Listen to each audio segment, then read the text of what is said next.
Hi, this is Marty, VK4 Kilo Charlie, and today I'm going to be making this video about the loading coil, this one that's behind me. And I'm going to make another one and take you through the process. The one I'm going to make is just slightly different to this one, but you can see here I've got the actual loading coil itself with stainless steel wire around a irrigation pipe, threaded irrigation pipe, and a magnetic base on the bottom. And I've got a commercial stainless steel 2.7 meter whip. So what would that be in feet? Gee, probably between 8 and 9, maybe 9.5 feet with regards to the whip length. And it's got a 1/2 inch thread on the top there. But whether it's a stainless steel whip like this or it's an extendable MFJ type whip, doesn't matter, still will do the same thing. But this has been a great performer for me. Very quick deployment, being able to just stick it on the top of the roof of the vehicle with the magnetic mount.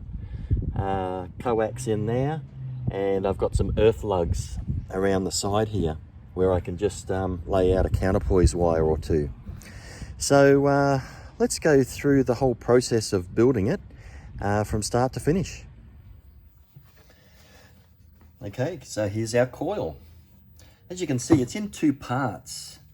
We've got the base section here, which is the feed point. That feed point also has a couple of banana plugs around it, so that the earth side of the feed point goes to the banana plugs, so that radial wires can come out.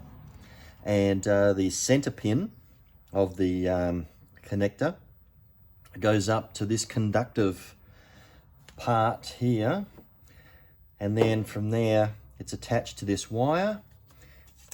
And we've got this hose clamp, a good solid hose clamp, which slides up and down for the tuning of the coil. Okay, and that can be locked in.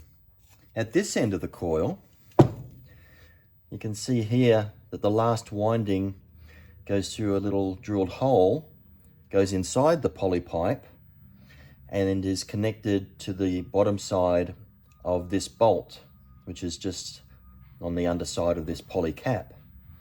And of course this is 1/2 inch, which suits my my 2.7 meter whip commercial antenna just fine. It screws onto that. So what I'm wanting to do is build this again, but not in the two sections. I want to get the feed point just here, and then maybe have an earth lug or a radial wire lug on this side. So just to make it a little bit more compact. So here's my parts here. This is my pipe that I'm going to be using. Now this is a poly pipe. It's an irrigation pipe. It's called an all-threaded poly riser. 1.5 inch, or probably better known as 40 mil. 40 mil by 300 mil. This one's a little shorter because this was a 900 mil, and I've been using different sections. So it's about 29 millimeters at the moment, or 29 centimeters of 290 millimeters at the moment. But that'll do just fine. But you can purchase a 300 mil pipe, 40 mil in diameter, that's the inner diameter, called the poly riser, all threaded poly riser, for around about the $30 Australian. These end caps, which will screw on at each end, they're available from Bunnings at around about $3 a piece. These aren't available at Bunnings. Best to search these on the internet. There's a lot of irrigation stores that sell these all threaded pipes. So these caps will screw on. They're threaded all the way in, but you probably don't want to screw them all the way in. They'll get tight after a few turns. And yeah, it's best to, with the 300 mil, we'll need just about all of it for our windings of stainless steel wire. Okay, so our first step is let's screw on the end caps to whereabouts we think we're going to have them.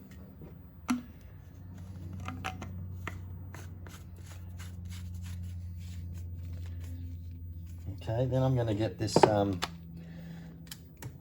white marker and just make a mark on there so that we know where those end caps will finish up at. Okay, I'm going to take the top end cap off. This is the hose clamp, a good solid hose clamp. I'm going to take the lock nut off and replace that with a wing nut, so it's easy to loosen and tighten.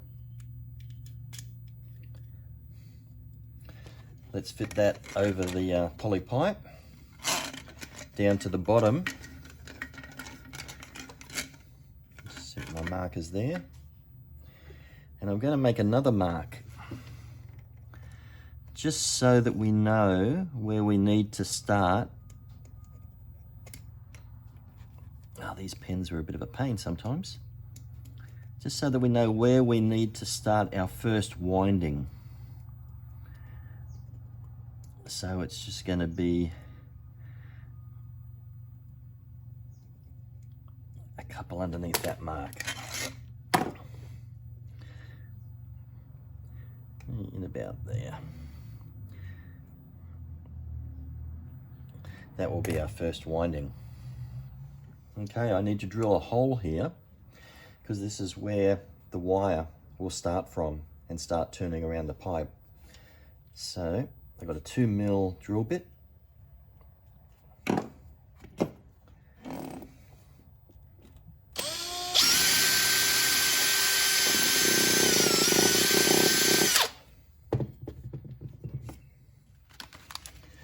Okay, our stainless wire. This is also available at Bunnings, which is a local hardware store in Australia. It's about $22 Australian. It's not 316 stainless, it's 304, so not quite as good, but good enough. It's been, I've had this for a couple of years now and haven't had any rust or any corrosion on that wire at all.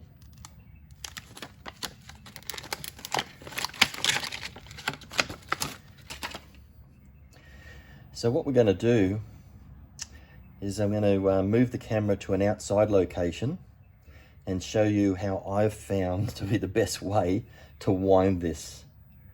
I'm over on my boundary fence, nice wooden fence. I found the best way to stretch out this wire and wind it is to secure one end, and it's got a little loop there,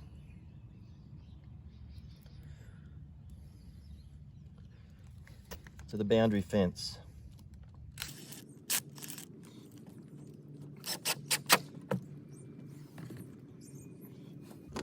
And this is 1.6 millimeters diameter. Total length of wire is 15 meters. So I'm going to wind this back gently so that I don't get any kinks in the wire. That's important, to try and keep it as straight and taut as possible, and just step it out the 15 meters so we've got one length of wire ready then to wrap around the pipe. This is the other end of our stainless steel wire. That's the hole I've drilled on the lower section of the pipe. So I'm going to thread this through.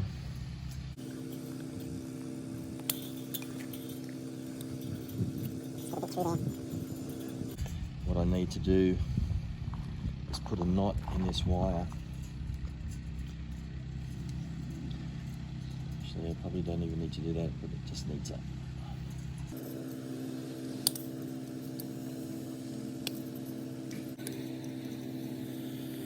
put a bit of a 90-degree bend in it so that when I pull it back through,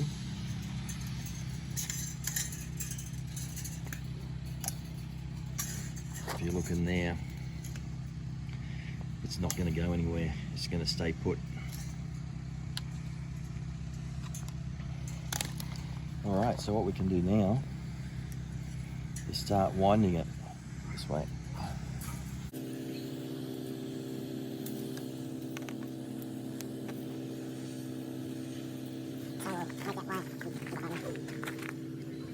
Just want it nice and tense on there. So that it slips into the grooves. Might have to straighten this little section up a bit.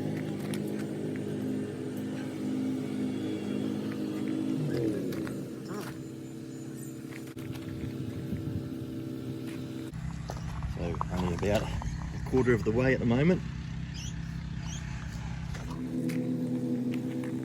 Probably about halfway.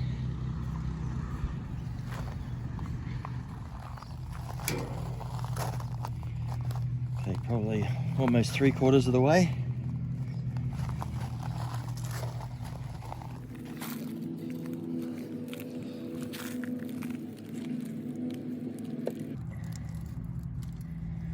Okay, I've got to hold this so it doesn't spring back on me.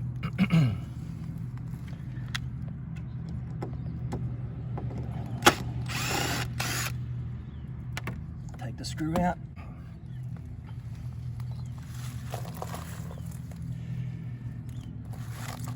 Cut the little loop off at the end.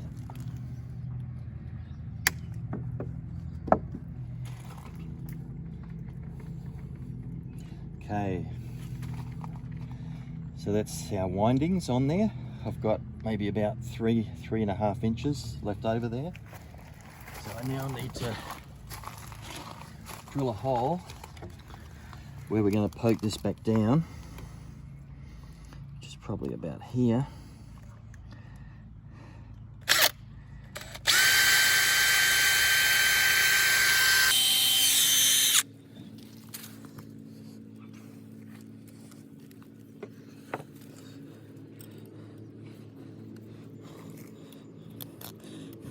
Pull this through. Might have to work it a little bit too. Some of the windings have come loose on this other end. So it's a bit of this is the hardest bit of the whole build. I'm just gonna pull a bit through at a time.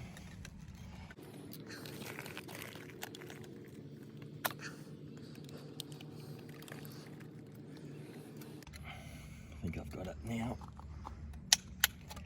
That's pretty good. There's a little bit of a bit there that could go. It could go a little bit more. I think I've got it. All right, so that's pulled in really nice and tight now against those windings and through that hole. And this is going to be just enough wire, probably about 2.5 inches past the PVC pipe, that we'll need to be able to have the electrical connection to the end cap. All right, we're back in the workshop, and here's our coil at this point. The next step is to put the end cap on and our bolt and make the electrical connection from the wire to the bolt. So let us just drill a pilot hole right in the center here.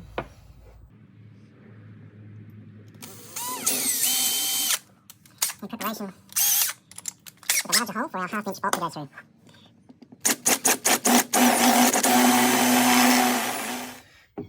Okay, so with our length of stainless steel wire here, we want to make a bit of a circle.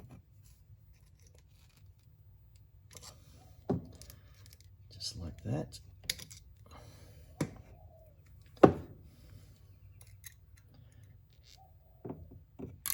And okay, so I'm going to put the bolt and a washer under there, and the other washer on there. That all through the cap. Nut.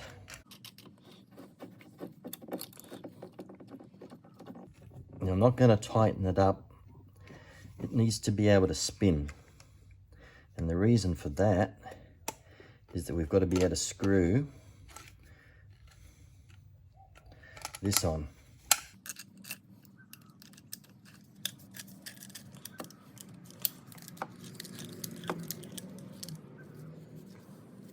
That's on nice and tight. This is still loose, which is good.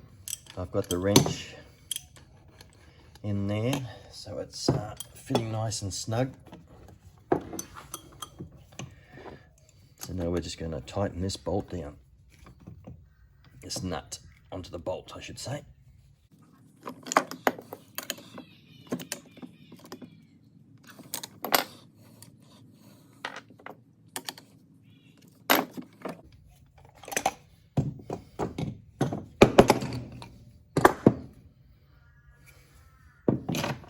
We should now have a good electrical connection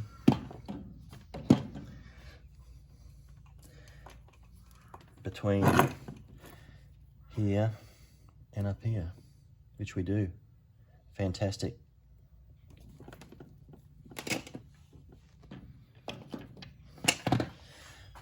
For our lower end cap, now we need to have this bolt coming out to go into the magnet mount. So we're going to drill a hole here, suitable for that. Our coax socket. Now this isn't completely smooth, it's got a lip up here. And of course we need to keep this section, the first third of this, free from anything behind, because this is going to screw in to the threaded PVC pipe. So the best thing that I think we can do here is grind off this section and have that flat up against that lip, and then secure this with these two holes. This one we won't be able to use, but at least we'll have 2 screws in there, which should give it some pretty good strength. And on the rear side, we just need a banana plug socket to put in there. Okay.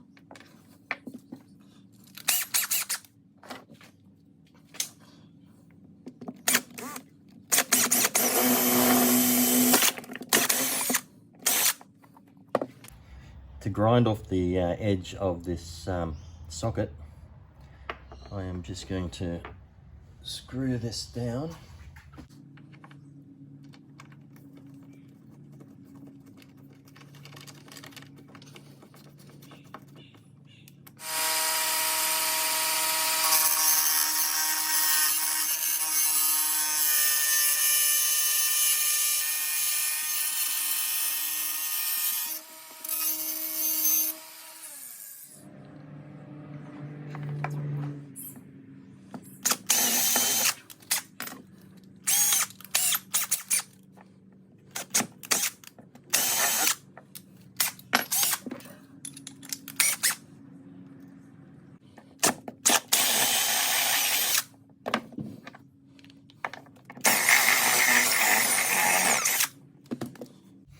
Okay, the hole's adequate size now, but this is flat and of course this is curved.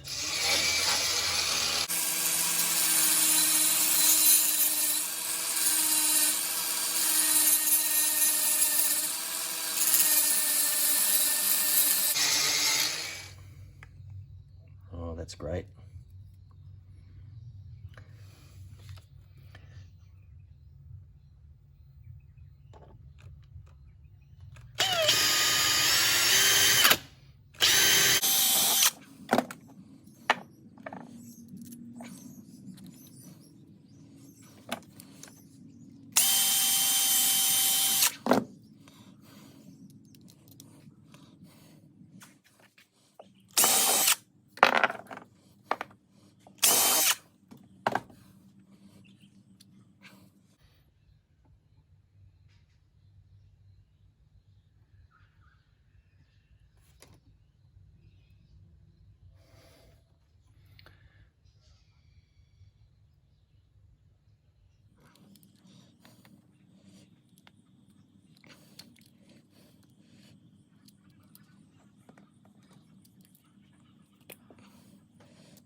Okay, kind of finished the base here. I didn't video this because it's all the boring fiddly stuff. But basically from the center conductor of the socket, it goes to this banana plug here. And that's wired up and soldered in here. And then from the back of this screw, which is connecting to the earth or the outside of the socket, it's connected here and goes to via a wire to this banana plug on the back. So that is really self-contained and is just able to be screwed straight onto the pipe.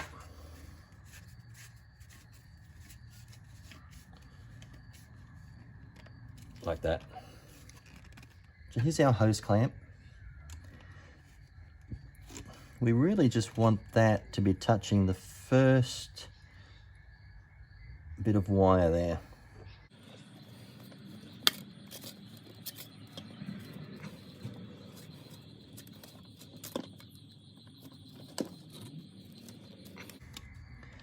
That's great. Probably just overlapping the first onto the second bit of wire. This is nice and tight. That'll be all the way down there for approximately 80 meters tuning. And all the way up the top for, well, if I've got a 2.7 meter whip, I'm not going to get to 10 meters on a quarter wave. It's too long. But with a smaller whip, should be able to get to 10 meters, but certainly we'll be able to get to 15 with the 2.7. I've put the bolt through the base, double lock nut on that to hold it firm, and that will screw in to the magnet mount, or maybe a tripod or some other way, a spike that would hold it into the ground. So that's done. I've got this cable that will go into here, and then we need to attach it to the hose clamp. So I'm just going to drill a hole through here, and I've got a little bolt ready to go.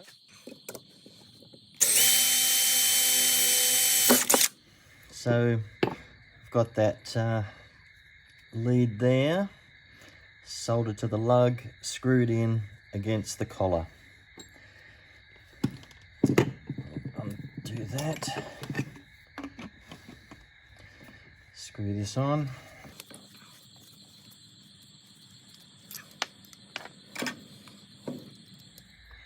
So there we go, the finished result. I've screwed the magnetic base on the bottom. Looks quite neat, doesn't it? Socket. Got a bit of extra cable here in case we want to fine tune and turn the collar around quite a bit. 1/2 inch thread on the top, ready for my whip. So very happy with the result of that. Now the cost of parts was about $80 to $85, about $85 Australian. So that's probably around about the $60 US. Compare that to a Wolf River coil. Their 80 to 10 meter version. Costs about $75 at the time of this recording. So theirs is a little bit more, but when you consider all the labor that goes into it, their price is actually really good, very, very competitive for what I had to pay and do it myself.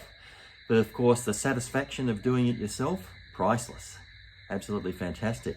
Now compare that to my version 1. Okay, those sections are fairly similar, but of course I've got this extra feed point section here, which I've been able to build all into the bottom cap on this one. So very happy with that, and I'm looking forward to testing it out in the field.